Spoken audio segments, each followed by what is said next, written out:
இயேசு கிறிஸ்து பெந்தெகோஸ்தே சர்ச்சை கட்டும் போது, பெந்தெகோஸ்தே நாள்ல, அதாவது 50வது நாள்ல தன்னுடைய சபையை கட்டும் போது அத பேதுரு மூலமா அங்க செயல்படுத்த ஆரம்பிச்சார். அந்த டாக்டரின் உபதேசத்தை பேதுரு மூலமா கொண்டு வந்தார். இங்க நீங்க வாசி பாத்தீங்கன்னா தெளிவா எழுதிருக்கும் பாருங்க.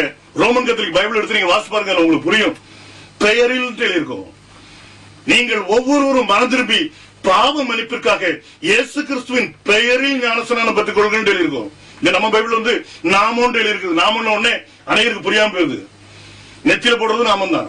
நாமங்கிற வார்த்தைக்கு சரியான அர்த்தம் ஒரு சிலருக்கு தெரியாது. நாமம் அப்படின்னா பேருட்டு அர்த்தம். பாருங்க, பரிசுத்த ஆவியானவர் கொடுத்த அட்வைஸ் தான். இந்த வார்த்தையை ஜனங்கள் கேட்டுட்டு இருக்கிறாங்க. அப்போ பாவம் மன்னிக்கப்படுமே, ஆனா இயேசு கிறிஸ்துடைய பேர்ல நீ ஞானஸ்நானம் எடு அப்படின்னா பேதுரு பேசின வார்த்தை இதுதான். எருசலேம்ல பிரசங்கிக்கப்பட்டுச்சு. முதல் சபை, ஆதி சபை, பெந்தெகோஸ்தே சபை எப்படி ஃபார்ம் ஆகுதுங்கிற பாருங்க. வேதம் சாட்சி கொடுக்குது. நாளைக்கு இத மாத்தி நீங்க என்ன டாக்டர் வேணாலும் போதிச்சு சபை கட்டலாம், ஆனா அது நிக்காது. ஏன்? அது கண்மலையின் மேல் கட்டப்பட்ட சபை இல்லை. இது கண்மலையில கட்டப்பட்டது. ஆண்டவருடைய வார்த்தை பிரகாரம் எந்த சபை கண்மலையில கட்டப்பட்டுச்சோ அதை உங்களால இடிக்க முடியாது. பாருங்க, பைபிள் இப்படி சொல்லுது. வாசிங்க.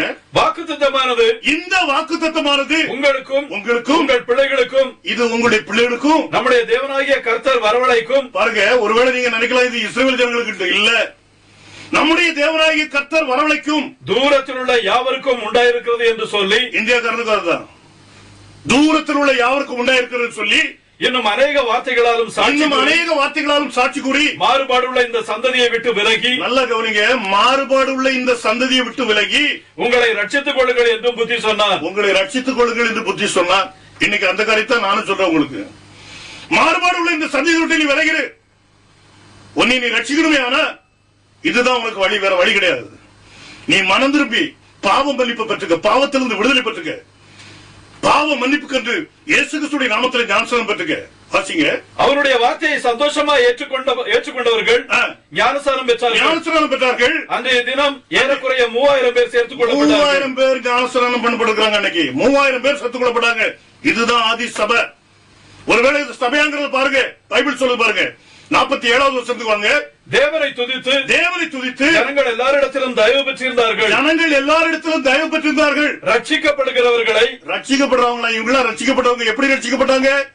பாவம் கழுவப்பட்டு ரட்சிக்கப்பட்டாங்க. பாவம் நீக்கப்படலன்னா ரட்சிப்பு கிடையாது. இந்த ஜனங்கள் பாவத்தை நீக்கி ரட்சிக்கப்பட்ட கூட்டம். இயேசு கிறிஸ்துவின் நாமத்தில் ஞானஸ்நானம் பெற்று தங்களுடைய பாவத்தை கழுவி ரட்சிக்கப்பட்ட கூட்டம் தான் இந்த கூட்டம். இதுதான் மீட்கப்பட்ட கூட்டம். பாருங்க, ரட்சிக்கப்படுகிறவர்களை கர்த்தர் அனுதினமும் சபையிலே சேர்த்துக் கொண்டு வந்தார். நல்ல கவனிக்க, நான் இல்ல, நீங்க இல்ல. இயேசு கிறிஸ்து இப்படி ஞானஸ்நானம் பெற்று பாவத்தை கழுவிட்டு ரட்சிக்கப்பட்டு வர்றவன அனுதினமும் சபையிலே சேர்த்துக் கொண்டு வந்தார். இன்னைக்கு செய்ய மாட்டாரோ? இயேசு கிறிஸ்து நேற்றும் இன்றும் என்றும் மாறாதவர். இன்னைக்கு ஒருவேளை நீ மனம் திரும்பி இயேசு கிறிஸ்து நாமத்தில் ஞானஸ்நானம் எடுத்தீங்கன்னா அவருடைய சபையில் அவர் சேர்த்து ஆகணும். தேவன் பொய் சொல்லுகிறவர் அல்ல. இயேசு கிறிஸ்து சத்தியம். எந்த ஒரு காலத்திலும் தன்னுடைய வார்த்தையை அவர் மாற்ற மாட்டார். பாருங்க, பைபிள் அப்படி சொல்லுது. அப்போ அன்னைக்கு ஒரு சபை கட்டப்பட்டுச்சு. அந்த சபை இன்னைக்கும் உண்டு.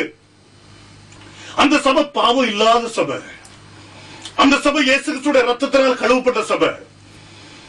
நீ ஜலத்தினாலும் ஆவினாலும் மறுபடியும் பிறக்கலைன்னா தேவனுடைய ராஜ்யத்துக்குள்ள பிரவேசிக்க மாட்டாய் என்று மெய்யாகவே உனக்கு சொல்லுகிறேன்.